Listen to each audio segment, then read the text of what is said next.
I've been in this House some time now, and I've listened to different speeches on different occasions, in good times and in bad.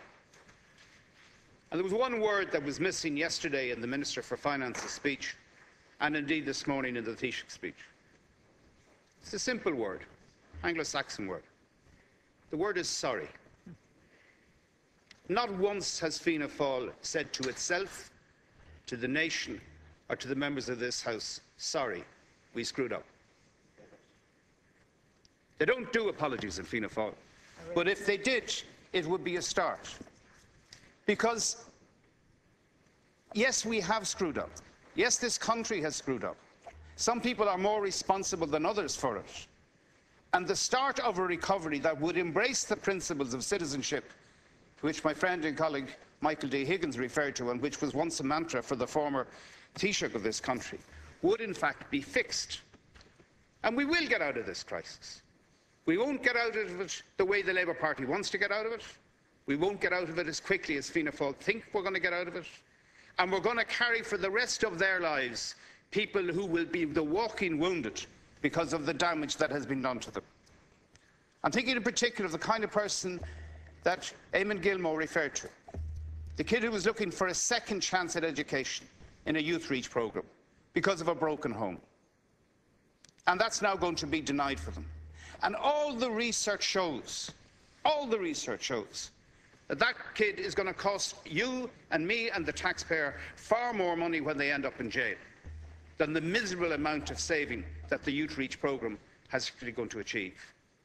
And that's not even to count in the cost of the damage to himself, to his partner, and perhaps to his children. International surveys show that equal societies are fairer societies. Here, here. International surveys show that equal societies are healthier societies. International surveys show that equal and fairer societies are more competitive. Have a look at Finland. Have a look at Scandinavia. Have a look at that competitive economy. Yes, it is a high-tax economy. That's their choice. But it's also a much fairer society. And it is a deeply more competitive society than our society here. So that's the starting point in the limited amount of time that I have to speak today. But I do want to say to you, Cathaoirleach, and to the Fianna Fáil party and to the Minister Powers here, the exercise in censorship that is now being undertaken in relation to this debate is without precedent from my point of view. When are we actually going to be able to go through the book of estimates and ask ministers, what exactly does this mean? What exactly is the impact of this? Why, for example, has Minister Bat O'Keefe decided to leave the primary sector and the secondary sector untouched in relative terms, and yet to impose a 4% cut on the third level sector? We get all these speeches about the smart economy, about the knowledge economy, about investing in third level education, about trying to get the percentage of the cohort of young people coming out of secondary school into third level, and in most cases appealing to a generation whose parents never went to third level and who in many cases are frightened of it because they don't know it and never experienced it and are scared about taking out debt and borrowing to put their children into that world of experience which they never had. And yet we are imposing a 4% cut on third level education. It seems to me quite arbitrary, but I've only had a chance to glimpse at one section.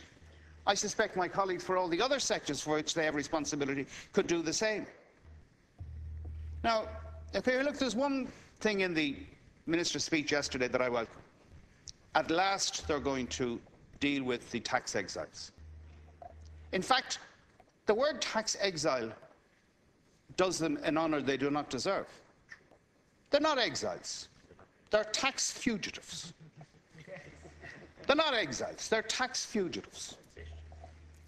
And I find it hard to reconcile what Minister Lenihan said yesterday when I saw in the paper some weeks ago the President of this Republic attending a function hosted by a tax fugitive.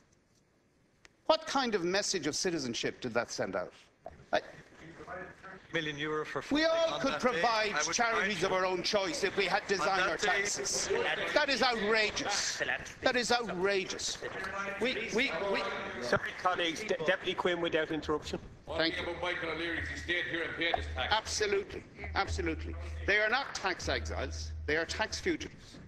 And I would, when we see the legislation, and I note the presence in the chamber of the senior official from the Department of Finance, I would invite the Department of Finance to consider the following, because it's going to be very interesting to see how you write the detail of that particular provision. And it's going to be hard to impose and to assess.